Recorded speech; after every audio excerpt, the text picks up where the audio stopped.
Estamos en las puertas del Museo Provincial de Ciudad Real. Acto seguido vamos a ver todos los materiales que se han ido depositando en el Museo Provincial como consecuencia de 13 intensos trabajos de excavaciones arqueológicas en el municipio de Terrinches, tanto en el yacimiento Castillejo de Bonete como también en el yacimiento La Ontavia, las termas romanas de La Ontavia.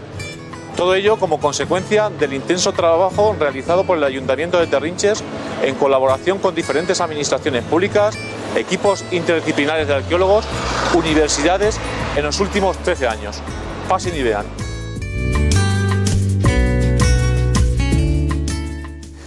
La cultura de las motillas es una cultura importante, no solo desde el punto de vista provincial o regional, sino que está descrita en los manuales de literatura científica y de divulgación al hablar de la prehistoria, y no solo en España, sino también internacionalmente.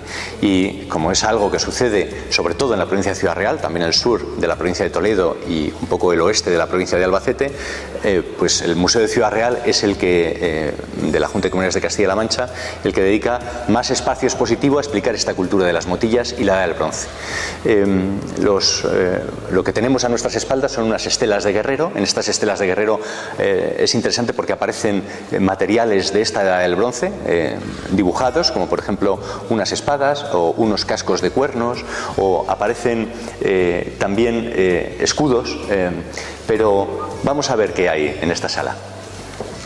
La sala en la que se muestran las fases más recientes de la prehistoria de La Mancha cuenta con reproducciones, por ejemplo, de enterramientos, como este de La Encantada, o también exposición de esas primeras actividades metalúrgicas de la historia de la humanidad sucedidas aquí, en la época de la cultura de las motillas.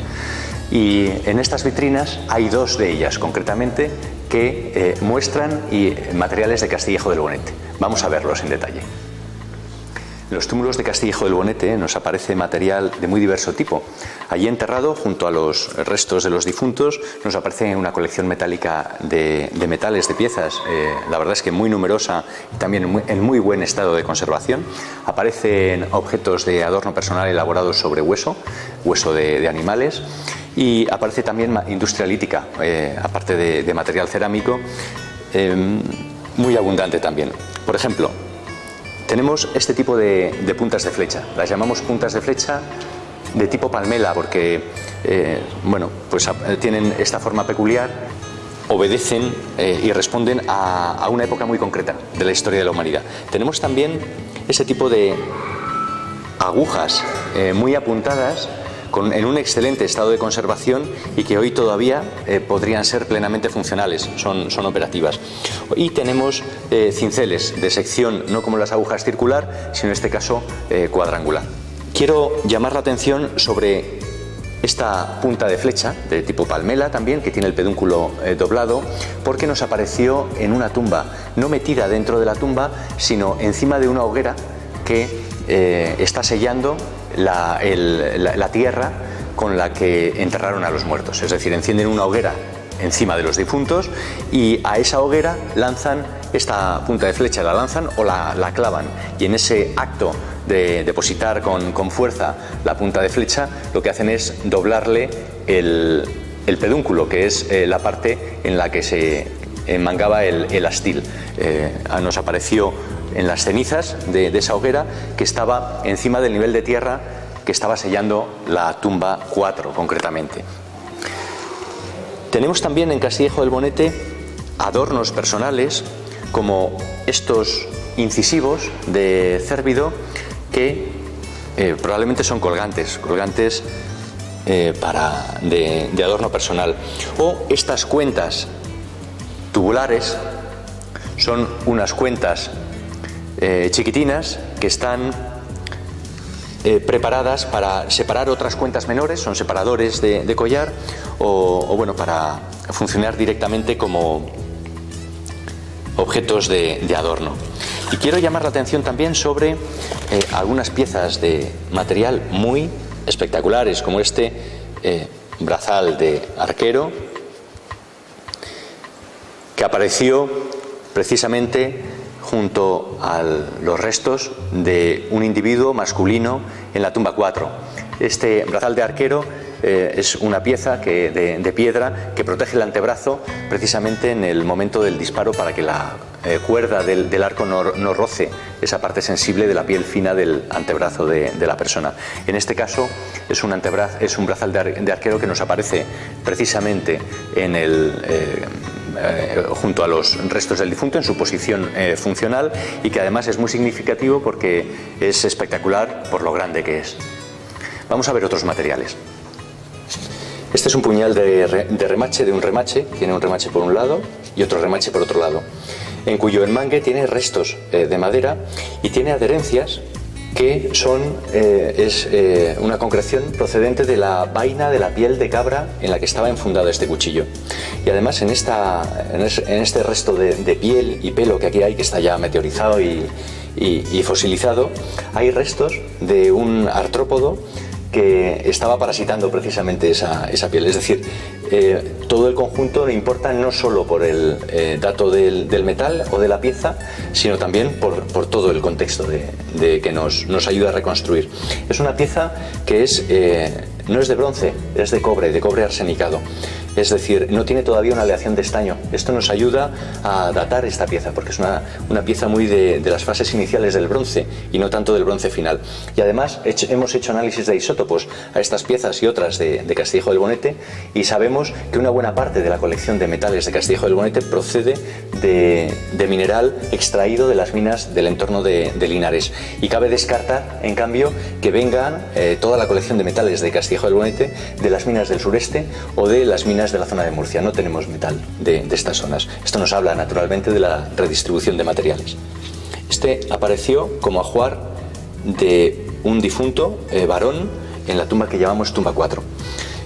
Tenemos también esta pieza, que es un cuchillito que tiene unos dientes de sierra. Ahora los veremos con detalle. Y esta otra pieza, que podría parecer una punta de flecha, pero no lo es. Es en realidad un cuchillo muy reutilizado, y por efecto de ese reafilado sucesivo ha perdido su tamaño inicial, que sería mucho mayor, para quedar al final como un útil pues más chiquitín. Pero en realidad, en origen, su tamaño pudo ser prácticamente como este. Eran objetos naturalmente preciados porque había poco metal en aquella época y se reaprovechaban una y otra vez.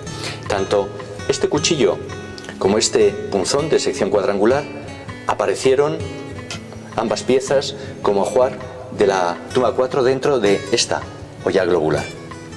Son también de Castillejo del Bonete estas dos piezas. Un vaso carenado que apareció completamente fragmentado en muchas piezas, muchos fragmentos, pero que el Ayuntamiento de Terrinches, con sus restauradores de bienes culturales, ha reconstruido. Y también esta pieza con dos mamelones que apareció dentro de la cueva, rodada y fuera de su contexto original. No así esta pieza y esta pieza, que son ajuares los dos de la tumba 4 de unos individuos que fueron enterrados y que, bueno, en principio son recipientes que, a excepción de estos materiales metálicos, fueron depositados vacíos. El mero objeto del cerámico fue ya un objeto de ajuar. Es muy interesante esta pieza. Esta pieza es un botón de marfil. Un botón de marfil con perforación en V, como las que hoy llevan algunos abrigos, ¿verdad? Todavía. Esta pieza aparece junto a esta pieza, que también es otro botón de marfil de perforación en V, pero como podéis ver son distintos. El hecho de que esta gire ahora y sea difícil de colocar es porque se llama de galápago o de caparazón, porque la barra de la que fue cortado, del colmillo de marfil, tenía esa forma cilíndrica, mientras que esta barra de la cual procede este botón era una barra prismática de otro tipo. En ambos casos aparece en su interior restos del cordón de esparto que cosía esta pieza al vestido o a la prenda que llevaba el difunto, porque aparecieron los dos en una tumba también. Y bueno, son piezas en las que se aprecia perfectamente los anillos de crecimiento del colmillo del elefante, que en este caso probablemente fuera un animal africano. No había en época de la vida y de uso de Castillejo del Bonete elefantes en la península ibérica, y son otros materiales que nos hablan de tránsito, en este caso no solo interregional sino intercontinental incluso. En los túmulos de Castillejo del Bonete, la costumbre que tenían, ritual, no era como la nuestra, que es que enterramos a unos difuntos y en principio los dejamos descansar en paz.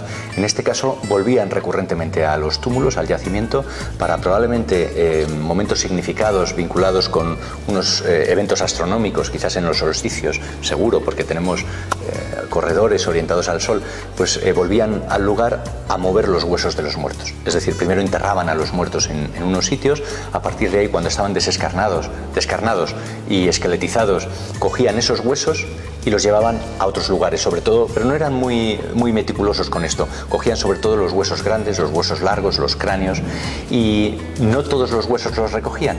En este caso concreto, al que me voy a referir ahora, nos encontramos con algunos huesos pequeños de diversos individuos, además, como por ejemplo son falanges, o son vértebras, o algunas costillas. Son huesos que se ven, o sea que no son, verdad, casi invisibles, no se ven, pero los dejaron allí. No tenían voluntad de coger todos los huesos, sino solo los más significativos. Y junto con esos huesos que dejan también algunos objetos que se les pasan, porque son prácticamente, estos sí, invisibles a no ser que cribes el material, como nosotros hacemos, ¿verdad? Al cribar el material de esta acumulación de huesos, nos encontramos concretamente estas cuentas de collar. Son unas cuentas, son unos objetos de adorno personal que están descritas así en la literatura científica, pero hay que tener la cautela de pensar que no necesariamente son cuentas para ser puestas alrededor de un cuello, porque podían ir también en una pulsera o en una trenza ornamentando, o ser incluso objetos para intercambio es decir, que la funcionalidad y el objeto que hoy vemos pudo tener muchos usos distintos. Pero es significativo que aparecen muchas cuentas, y además nos aparecen de muy diversas procedencias. Nos aparecen de lugares distintos de la península ibérica, que también nos dicen que son materiales que llegan y se entierran y se dejan ya para siempre en Castillejo del Bonete, pero en este caso proceden de unas minas de Zamora y de algunas otras minas que aún no han sido descubiertas, de la península ibérica también. Son cuentas, como veis, muy pequeñas, ¿no? Hemos hecho análisis de rayos X y hoy sabemos, por esta difracción de rayos X, que son varistitas. Antes estaban descritas en la literatura simplemente como piedras verdes. Hoy sabemos que son varistita, concretamente. Los arqueólogos tenemos como misión fundamental no recuperar objetos. Esta es la visión de la arqueología, pues a finales del siglo XIX, principios del siglo XX, ¿no? Que pues se iba a Egipto, se cogía un obelisco y se llevaba a la plaza de París, o se iba a los templos de Atenas, se cogían el frontispicio del Partenón y se llevaba a los museos, grandes museos europeos. En este momento la visión de la arqueología es otra. Lo que debemos hacer los arqueólogos es proporcionar las herramientas basadas en una sólida investigación científica para producir discursos que permitan a la gente ser más culta, más libre, y entender por qué venimos y hemos llegado al lugar en el que nos encontramos hoy. En ese sentido, el Museo de Ciudad Real es un museo que en este momento proporciona esa función social que perfecciona el trabajo de campo y ayuda a proyectar a la sociedad el discurso, los conocimientos que los arqueólogos obtenemos. Invito a la gente que nos escucha y nos ve a ver los materiales de Terrinches y todos los que muestra el Museo de Ciudad Real, porque realmente es un museo que merece la pena.